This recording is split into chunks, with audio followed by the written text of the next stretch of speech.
Welcome to Cheater Confessions. Let's get started with today's story.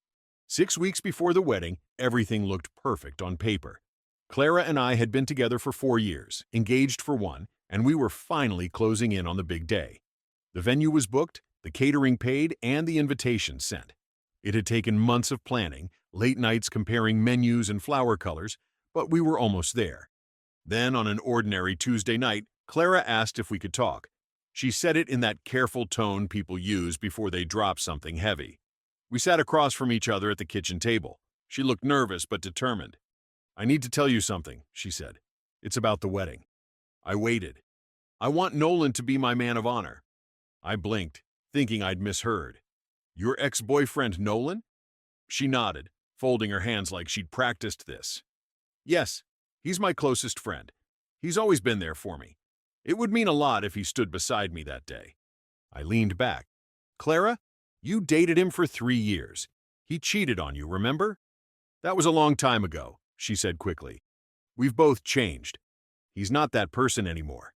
You've stayed friends." "I've tried to respect that," I said.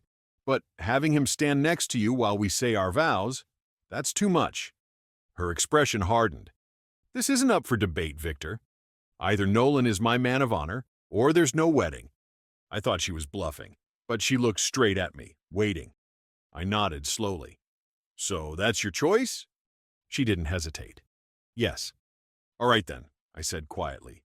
"No wedding." She blinked, caught off guard. "Wait, what? You said either he's in, or we're done." "I'm just agreeing with you." Her jaw tightened, but she didn't say another word and left the apartment. That night, I sat alone in the living room, the invitation list still open on my laptop. For a long time, I stared at our names printed in gold script and realized it was already over. Then I started canceling everything. I wasn't angry, I was focused. If she truly meant no wedding, I would take her at her word. The vineyard coordinator picked up on the second ring. When I explained, she sighed softly and said, "I'm sorry to hear that, Mr. Shaw. You're within the 30-day window, so you'll get 60% of your deposit back." I thanked her and moved on to the caterer, the florist, the band, and the photographer. Every call felt the same: short, polite, final. By midnight, half of the wedding was undone. By 2, it was all gone. Then I drafted one email. "Dear friends and family, due to irreconcilable differences, Clara and I have decided to cancel our upcoming wedding. We apologize for any inconvenience this may cause. If you've already made travel plans, please reach out, and I'll do my best to help. Thank you for understanding. Victor." One click, and 150 people knew. When the sun came up, I had a spreadsheet ready. Every refund, every loss. Total money spent, $26,400. Refunds expected, $14,800. My loss, $5,800. Half of that belonged to Clara. I printed the invoice and left it on the table. By 10 that morning, she was at my door. Her hair was messy, eyes red, voice cracking. "What did you do?" "Canceled the wedding," I said calmly. "You made the call. I followed through." "You can't just end everything like that," she shouted. "I didn't mean literally no wedding. I was just emotional." "Ultimatums are literal," I said. "That's the point." She shook her head, pacing. "Fine. Nolan doesn't have to be the man of honor. Maybe just a groomsman or something. We can fix this." I slid the invoice across the counter. "Too late for that. Here's your half." Her eyes widened. "You're billing me?" "We split the costs. We split the loss. Fair is fair." She grabbed the paper and crushed it in her hand. "You're heartless." "Maybe," I said, "but at least I'm consistent." She stormed out, slamming the door hard enough to shake the frame. For the first time in months, the place was quiet. Not peaceful, not yet, but quiet. The quiet didn't last long. By the next afternoon, the calls started. First came Elaine, Clara's mother. "Victor, sweetheart," she began in that sweet but condescending tone only mothers-in-law can master. "Clara told me what happened. You can't be serious about canceling everything over one disagreement." "It wasn't one disagreement," I said. "It was an ultimatum." "Oh, please," she huffed. She just wanted her best friend to be involved. "You're acting possessive." Her ex-boyfriend, Elaine. Not her cousin, not her coworker, her ex. standing beside her at our wedding. Elaine's voice turned cold. "You sound insecure." "Then call it insecurity," I said. "It's still over." And I hung up. A few hours later, Clara posted a long message online, something about women being punished for having male friends, and insecure men who fear strong women. Within minutes, her friends were filling the comments with hearts and "you deserve better" messages. My phone buzzed nonstop. Some of our mutual friends texted to ask what happened. I copied and pasted the same reply to each one. She said her ex had to be her man of honor, or there's no wedding. I agreed, no wedding. That was all I needed to say. Still, the story spread fast. People picked sides. Some told me I overreacted, others said I dodged a bullet. I ignored both groups. 3 days later, I opened our shared wedding folder on my computer to double-check refund receipts. That's when I found it, an old file named Final Program. Out of curiosity, I opened it. There it was, in elegant script. Man of Honor, Nolan Hayes. The document was dated 3 weeks before Clara's little talk. I leaned back, staring at the screen. She'd planned it before she ever told me. The speech, the demand, even the timing. It was all rehearsed. I took screenshots, saved copies, and closed the folder. I didn't post anything. I didn't call anyone. I just sat there, realizing something simple and ugly. Clara hadn't made a mistake. She'd made a decision, and she'd assumed I'd never have the spine to call her bluff. 3 days later, I got a call from the front desk at work. "There's a guy here asking for you," the receptionist said. "Says it's personal." When I walked into the lobby, there he was, Nolan Hayes. Khaki jacket, mirrored sunglasses, that same self-satisfied grin I'd seen in photos. "Victor," he said, standing and offering his hand like we were old buddies. "Got a minute?" I didn't take it. "Make it quick." He glanced around the lobby. "Can we talk in private?" "No need," I said. "Say what you came to say." He smirked. "Clara told me everything. Man, I think you're blowing this way out of proportion." "Out of proportion?" I repeated. "Yeah, she just wanted me up there because we're close, you know? She said you were cool with it before, that you understood. Guess I was wrong about that." I folded my arms. "You were wrong about a lot." He laughed lightly, trying to charm his way through it. "Look, I get it. You're threatened. I would be too.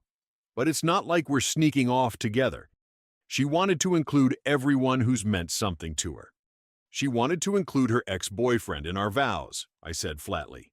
"That's not inclusion. That's disrespect." He shrugged. "You're making a mistake, man. She loves you. You'll come around." "There's nothing to come around to," I said. "The wedding's canceled." That wiped the grin off his face. "Canceled? For real?" "Completely. Vendors, guests, everything. She knows." He stared at me, frowning. "She told me you were just trying to scare her. She said you'd calm down. Guess she doesn't know me as well as she thought." Nolan shifted his weight, suddenly uncomfortable. "So, the money she asked me about? What happens now?" I tilted my head. "Money?" He hesitated, realizing he'd said too much. "She said she needed help covering some deposits. Told me she'd pay me back after the wedding." I almost laughed. "Let me guess. About $5,000? He didn't answer, but the look on his face was all the confirmation I needed. I stepped closer. "She wanted you in the wedding and paying for it too. I'd call that poetic." He glared. "You're a real piece of work." I smiled. "She already told me that." That evening I got a message from a woman named Maya, Nolan's girlfriend. She'd seen Clara and Nolan's texts pop up on his laptop. They weren't explicit, but they were close. Late-night messages, emotional flirting. I miss how we used to talk. Maya sent screenshots and asked if I wanted them. I told her, no need. I already know what kind of story this is. Then I deleted the messages and closed my phone. By the end of that week, Clara had stopped pretending. The texts turned cold, short, transactional. She texted, "You're really taking this to court? After everything?" "I am," I replied. "We agreed to split costs. I'm just holding you to that." No response. I filed the claim on Monday. Simple, direct. Receipts, messages, and the program file dated 3 weeks before her ultimatum. I didn't want revenge. I wanted closure and accountability. 2 nights later, my phone buzzed. It was Robert, Clara's father. We hadn't spoken since the engagement dinner. "Victor," he said, "can we meet for coffee?" We met at a cafe downtown. Robert looked worn out, older than I remembered. He stirred his coffee slowly, eyes fixed on the table. "She told me what happened," he said finally. "Or at least her version." I figured. "She said you blindsided her." I slid my folder across the table. Here's the timeline. Dates, messages, proof she printed the programs weeks before that conversation. He looked through the papers quietly. After a minute, he sighed. Her mother lets her win every argument. I should have stepped in years ago. She thinks ultimatums are part of love. I didn't say anything. He closed the folder. "How much does she owe you?" $5,800 split down the middle, I said. "She owes half." Robert pulled out his checkbook. I held up a hand. "You don't need to do that." "I do," he said, signing his name. "She needs to feel consequences, but you don't need to drag this through court. I'll deal with her." He handed me the check. His eyes were tired but sincere. "I'm sorry, Victor. For all of it. You're a good man. She just doesn't know what that means yet." I folded the check. "You don't have to apologize for her." He shook his head. "I'm not. I'm apologizing for raising someone who thought this was okay." We shook hands. I withdrew the claim the next morning. The night before what should have been our wedding, I was watching a game on mute when I heard the knock. 3 slow taps. When I opened the door, Clara stood there in the black dress I'd bought her for her last birthday. "Can we talk?" she asked. I left the door chain on. "About what?" She exhaled hard. "Everything." Her eyes were red but not from crying. She looked exhausted, smaller somehow. "I messed up, Victor. Nolan and I aren't even talking anymore. He got back with his ex." I realized how stupid it all was. "Stupid," I repeated. "That's one word for it." She stepped closer to the door. "I didn't mean to hurt you. I just thought, he's been in my life so long. I didn't think it would bother you like that." "It's not about bothering me," I said. "It's about respect." "I know." Her voice cracked. "I thought you'd understand. I thought you'd forgive me." I studied her for a moment. "Tell me something, Clara. When you made that ultimatum, was there still part of you that had feelings for him?" Silence. She looked at the floor. Finally, she whispered, "Maybe. I don't know. I just wanted to know he still cared. It wasn't about choosing him over you." "It was exactly that," I said quietly. "You put me in a position where I had to compete with someone you should have left behind years ago." Tears started now, real ones. "I didn't think you'd actually walk away." "That's the problem," I said. "You counted on me not walking away." She pressed her forehead against the doorframe. "Can't we start over? Forget all this?" "No," I said simply. "Some things you don't walk back from." We stood there in silence for a long time, the chain still between us. "Goodbye, Clara." She nodded once, wiped her face, and walked away. I closed the door. October 14th, the wedding day, arrived without a ceremony. I woke up early, made coffee, and drove out to the lake with my brother Alex. He didn't ask questions. We fished, talked about baseball, and let the silence do most of the work. Around noon, my phone buzzed nonstop. Friends, co-workers, cousins. Some messages were awkward apologies, others sympathy notes. I ignored them all. The only text I answered was from Robert. "She moved back home," he wrote. "Started therapy last week. She's not doing great." "I hope it helps," I replied. He didn't answer, but he didn't need to. When I got home that night, I saw that Clara and Nolan had both deleted their social media pages. I poured a drink and sat on the porch. The date we'd chosen together had come and gone, and I felt nothing but relief. Somewhere out there, Clara was probably sitting in her childhood bedroom, trying to figure out how everything slipped away. And maybe, for the first time, realizing that she'd built the whole thing on a test she never thought I'd pass. Weeks passed. Life settled into a rhythm that felt foreign at first. Quiet, predictable, uncomplicated. I went to work, came home, cooked for one, and didn't have to explain anything to anyone. Clara's name still came up sometimes. Robert told me she'd quit her job 2 weeks after moving back home. Elaine still blamed me for everything, and said I'd abandoned her daughter over something small. I didn't respond. Nolan disappeared entirely. According to one mutual friend, he'd moved to another city. That part didn't surprise me. People like him always run when the light gets too bright. As for me, I finally understood something too.